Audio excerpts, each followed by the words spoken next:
നമസ്കാരം.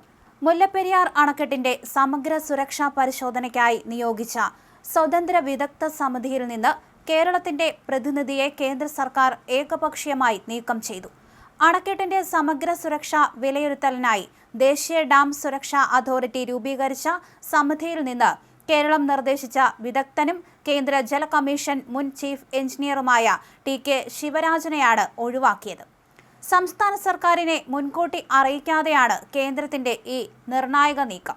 ശിവരാജന് പകരം ഉത്തർപ്രദേശ് സ്വദേശിയും IIT റൂർക്കിയിലെ ഭൂകമ്പ എഞ്ചിനീയറിംഗ് വിഭാഗം പ്രൊഫസറും international centre of excellence for dams മേധാവിയുമായ പ്രൊഫസർ ML ശർമ്മയെ സമിതിയിൽ ഉൾപ്പെടുത്തി ഈ മാസം 16-ന് കേന്ദ്രം പുതിയ ഉത്തരവിറക്കി. വ്യക്തിപരമായ കാരണങ്ങളാൽ ടി.കെ. ശിവരാജനെ ലഭ്യമാകുന്നില്ല എന്നാണ് പുതിയ ഉത്തരവിൽ കേന്ദ്രം നൽകുന്ന വിശദീകരണം. എന്നാൽ കേരള പ്രതിനിധിയെ മാറ്റിയ കാര്യം സംസ്ഥാന സർക്കാർ വൃത്തങ്ങൾ അറിഞ്ഞിരുന്നില്ല എന്നത് കേന്ദ്രത്തിന്റെ ഏകപക്ഷീയമായ ഇടപെടലിനെ അടിവരയിടുന്നു.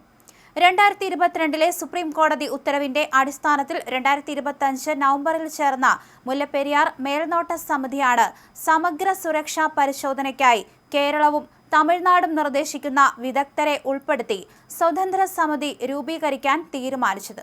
തുടർന്ന് 2021 ഡാം സുരക്ഷാ നിയമപ്രകാരം ഈ വർഷം ജനുവരി 6-നാണ് ദേശീയ അണക്കെട്ട് സുരക്ഷാ അതോറിറ്റി ആദ്യ സമിതിക്ക് രൂപം നൽകിയത്. National hydro electric power corporation മുൻ CMD ബൽരാജ് ജോഷി ചെയർമാനായ സമിതിയിൽ ഗോപാൽ ധവാൻ, ഗുൽഷൻ രാജ്, N. ശിവകുമാർ എന്നിവരാണ് മറ്റംഗങ്ങൾ.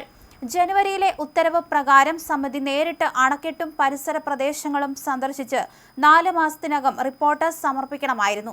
എന്നാൽ അണക്കെട്ട് സുരക്ഷയിൽ അതീവ നിർണായകമായ ഈ പരിശോധനയ്ക്കായി ഇന്നേ വരെ സമിതിയുടെ ഭാഗത്തുനിന്ന് യാതൊരുവിധ നീക്കവും ഉണ്ടായിരുന്നില്ല.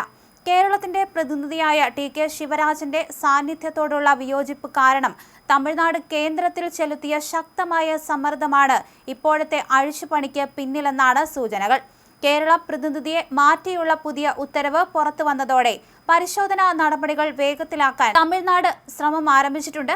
പുതിയ പുനഃസംഘടനാ ഉത്തരവിന്റെ പകർപ്പുകൾ കേരള അഡീഷണൽ ചീഫ് സെക്രട്ടറിക്കും തമിഴ്നാട് ജലവിഭവ വകുപ്പ് സെക്രട്ടറിക്കും കൈമാറിയിട്ടുണ്ട്.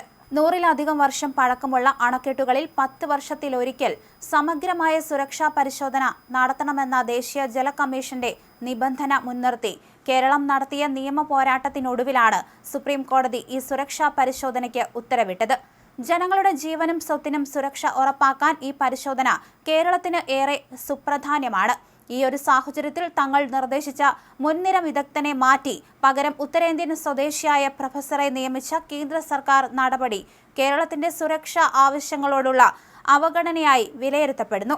അംഗങ്ങളുടെ മാറ്റമൊഴികെ ജനുവരി 6-ലെ ഉത്തരവിലെ മറ്റ് നിബന്ധനകളിലും വ്യവസ്ഥകളിലും മാറ്റമില്ലെന്ന് അതോറിറ്റി വ്യക്തമാക്കിയിട്ടുണ്ടെങ്കിലും കേരളത്തിന്റെ ആശങ്കകൾ സമിതിയിൽ കൃത്യമായി ഉന്നയിക്കാൻ പുതിയ മാറ്റത്തിലൂടെ സാധിക്കുമോ എന്നതിൽ സംസ്ഥാനത്തിന് വലിയ ആശങ്കയുണ്ട്.